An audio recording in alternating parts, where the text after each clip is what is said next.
पहले एपिसोड में क्या हुआ था? बहुत समय पहले फारस के हलचल भरे इलाके में दो भाई रहते थे, कासिम अमीर और घमंडी, और अली बाबा गरीब लेकिन दयालु। एक दिन जंगल में अली बाबा को एक राज मिला, एक गुफा जो खोलो सिम सिम शब्दों से खुलती थी। अंदर उसे कल्पना से परे खजाना मिला। डर से उसने और उसकी पत्नी झरा ने अपने साधारण घर में सोना छिपा दिया।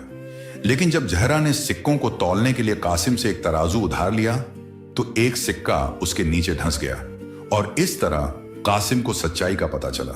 एक ऐसा राज जिसने जल्द ही सब कुछ बदल दिया। अब आगे बढ़ते हैं। कासिम की आंखें लालच से जल उठी जब उसे अपने भाई का राज पता चला। दूसरी ओर विनम्र अली बाबा ने अपनी दौलत बुद्धिमानी से खर्च की, खाना, कपड़े और अपने परिवार के लिए बेहतर जिंदगी खरीदी। कासिम की चाहत की कोई सीमा नहीं थी। उसने अली बाबा से मिलने का फैसला किया। कुछ इधर उधर की बातचीत के बाद आखिरकार कासिम खुद को रोक नहीं सका। भैया, यह अचानक धन कहां से आया?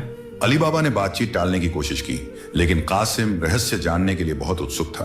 अली, तुम मेरे छोटे भाई हो, मुझसे ये बात मत छिपाओ।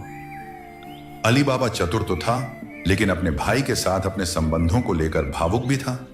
उसने कासिम को पूरी कहानी सुनाई और उसे यह बात गुप्त रखने के लिए कहा, लेकिन लालच कभी नहीं तृप्त होता।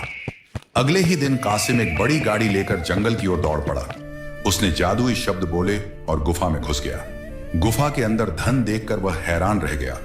वह लालच से चिल्ला उठा, कमाल है, मैं राजाओं से भी ज्यादा अमीर हो जाऊंगा।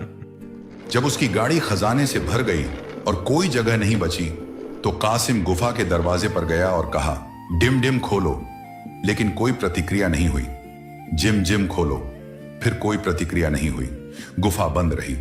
कासिम हताशा में अपना सिर हिलाने लगा, सोचने लगा क्या जादू था। अचानक पहाड़ टूटने लगा और गुफा खुलने लगी।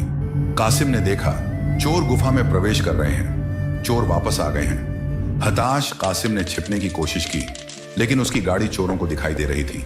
चोरों ने इलाके की तलाशी ली और कासिम को सोने के सिक्कों के ढेर के पीछे छिपा हुआ पाया। उन्होंने उसे पकड़ लिया और उसे सरदार के पास ले गए। तुम कौन हो और गुफा में कैसे घुसे? मैं वहां से गुजर रहा था और मैंने यह गुफा खुली देखी। मैं कसम खाता हूं। मुखिया को तुरंत उसका झूठ पता चल गया और उसने अपने आदमियों को कासिम को मारकर उसकी लाश गुफा के दरवाजे पर छोड़ देने का हुक्म दिया। चोरों ने कासिम पर जरा भी रहम नहीं किया। गुफा के अंदर कासिम के लालच का अंत हो गया। उसकी लाश को काट दिया गया, बेजान, और गुफा के दरवाजे पर रख दिया गया। अगले एपिसोड के लिए बने रहें, जहां अली बाबा को कासिम के बारे में पता चलता है और आगे क्या होता है।